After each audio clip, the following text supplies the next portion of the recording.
Pessoal, vamos falar da eleição na Câmara e no Senado das presidências. Na Câmara, como era esperado, o Arthur Lira ganhou bem pra caramba, é o presidente mais votado da história da Câmara.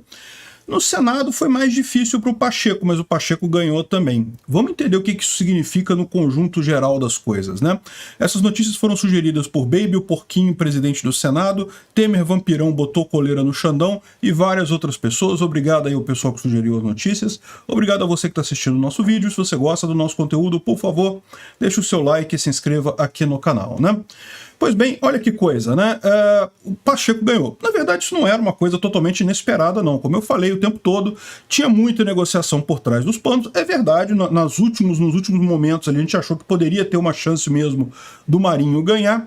Mas a verdade é, mesmo na live de ontem, eu fiz uma live de ontem acompanhando, depois que o Marinho fez o discurso dele ali na frente, eu falei, ele tá fazendo um discurso de derrotado. Ele sabe que não tem chance de ganhar.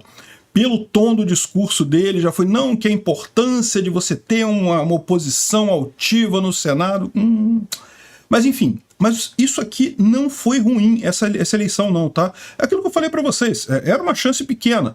Mostrou força à oposição por um monte de aspectos. Podia ter sido melhor, tá? Podia ter tido pelo menos um votinho a mais pro Marinho, ia dar uma sinalização muito bacana. Por quê? Porque o Pacheco teve 49 votos. 49 votos é exatamente o número de votos necessários para aprovar uma PEC no Senado. Se o Marinho tivesse um voto a mais, indicava que o Lula não consegue aprovar PEC no Senado. Não tem nem chance. Agora, a verdade também é a seguinte, embora possa parecer para muita gente que essa eleição do Pacheco é uma divisão clara entre a favor de Lula e contra Lula, não é bem assim não, tá? A eleição do Senado é uma coisa meio neutra, não tinha ninguém querendo bater de frente com o Pacheco, não tinha ninguém querendo bater, não era uma coisa disputada, na verdade, né?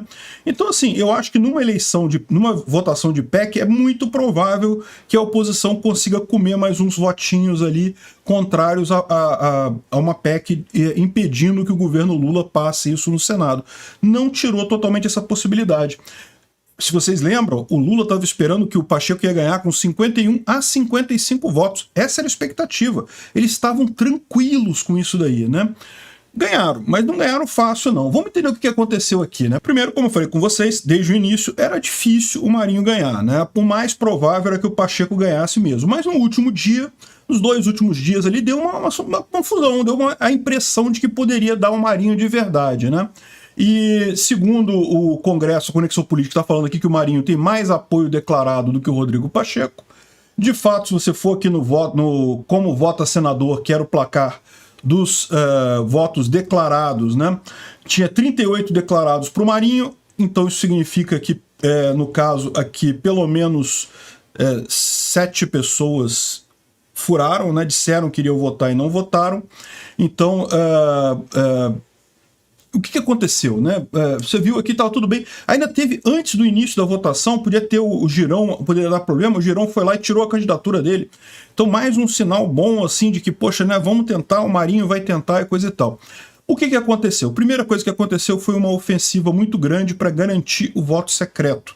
Ou seja, na verdade, o voto aberto teria ajudado o Marinho, porque justamente muita gente declarou que votou no Marinho, que ia votar no Marinho, e não votou. Quem foram esses traidores? Não dá para saber. O voto é secreto, não tem como saber quem votou no Pacheco. Quem disse que ia votar no Marinho votou no Pacheco no final das contas, né?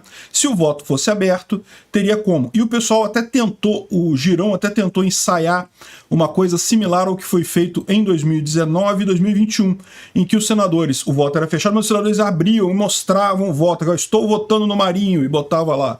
Então, por que não aceitaram isso, né? Inventaram uma história lá que corre o risco de ter o seu voto anulado e não sei o que lá. Ameaçaram os senadores e o voto foi fechado. Então, assim, isso daí já foi o primeiro truque que eles usaram, porque certamente teve a coisa seguinte, né? Que foi o Lula ofereceu um monte de cargo para quem votasse no Pacheco. E aí o acordo foi esse.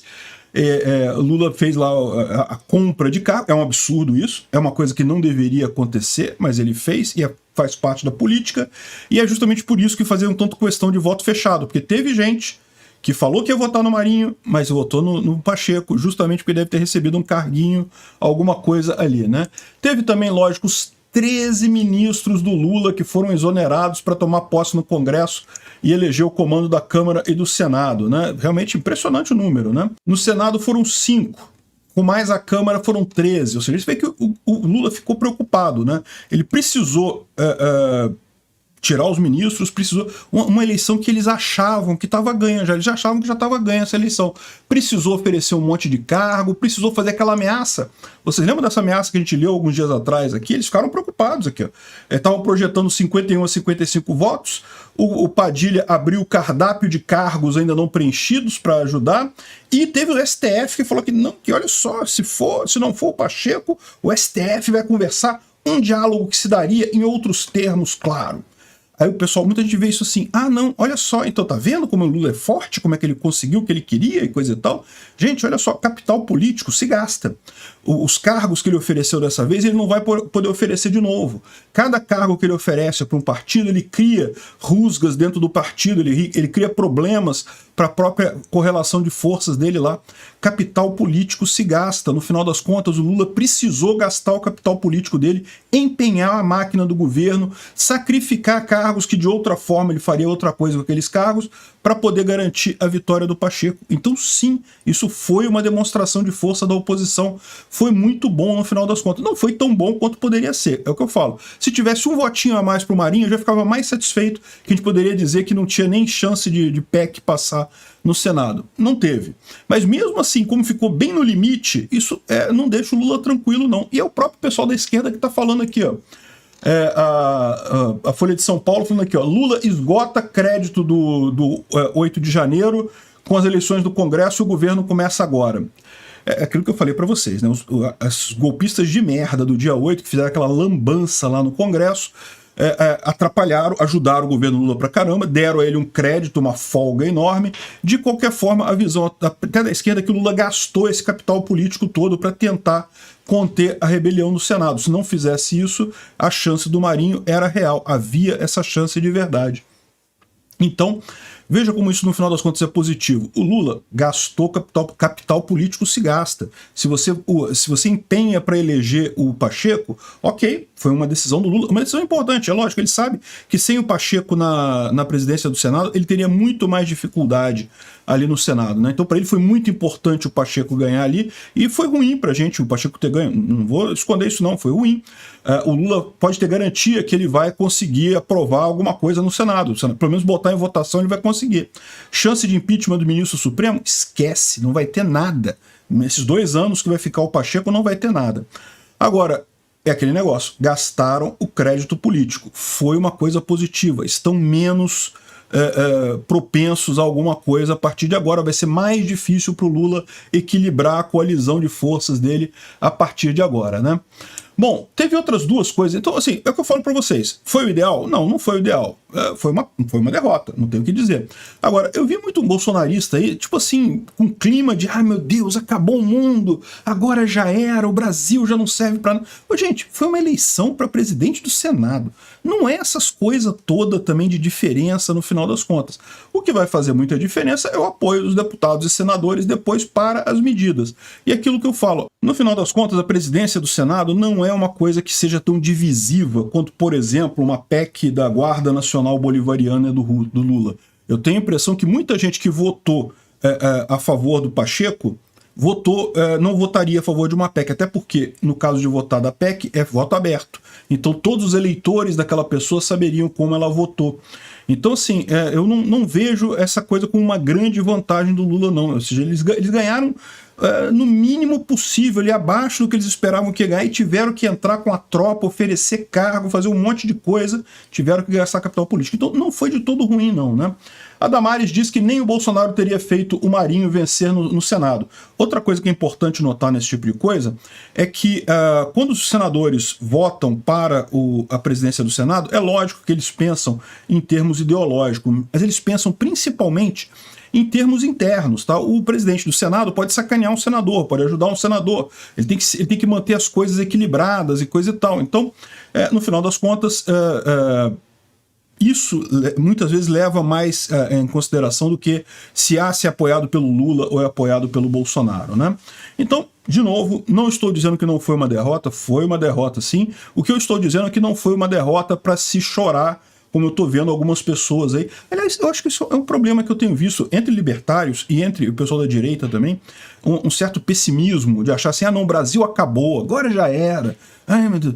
Não, olha só, eu vou ser sincero com você, se você é jovem e tem a oportunidade de sair do Brasil, meu amigo, pica a mula. Isso aqui não tem salvação, não concordo com vocês. Agora, não quer dizer também que seja uma coisa, não vou fugir daqui porque vai virar Venezuela e coisa e tal. Pode até ser que vire, mas não vai ser rápido não vai ser, não é um destino certo não. Eu acho que a gente ainda consegue salvar isso daqui.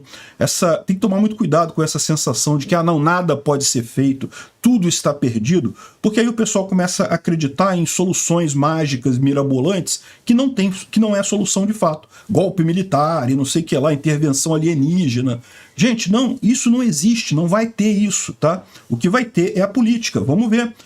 Não foi de todo ruim, teve um lado positivo. Lula foi obrigado a gastar o capital dele político que não esperava, ele não achava que ia ter essa dificuldade com o Pacheco. E teve, já foi um ponto positivo. Na Câmara, o Lira ganhou fácil, mas a Câmara, a gente sabia que o Lira ia ganhar, ganhou aliás, foi a maior votação para presidente da Câmara da história. Não tinha candidato contrário a ele ali, né? Bom, um outro problema foi o caso do senador Marcos Duval. Eu vou falar sobre ele num outro vídeo, porque eu acho que estão sendo injustos com ele, mas por outro lado tem alguma coisa acontecendo que a gente não está sabendo no caso do senador Marcos Duval aqui. Eu vou falar sobre ele num caso de um outro vídeo, tá? Então, gente, é isso aí. Olha só, perdemos, é verdade, mas não é nenhuma derrota absurda não, tá? Mostramos força nessa disputa. Obrigado por assistir o vídeo até o final. Além de curtir, compartilhar e se inscrever no canal, considere se tornar patrocinador com valores a partir de R$ 1,99. Clique no botão Seja Membro abaixo para saber as condições e vantagens de patrocinar o canal. Mais informações sobre o nosso projeto, visite nossos sites indicados na tela.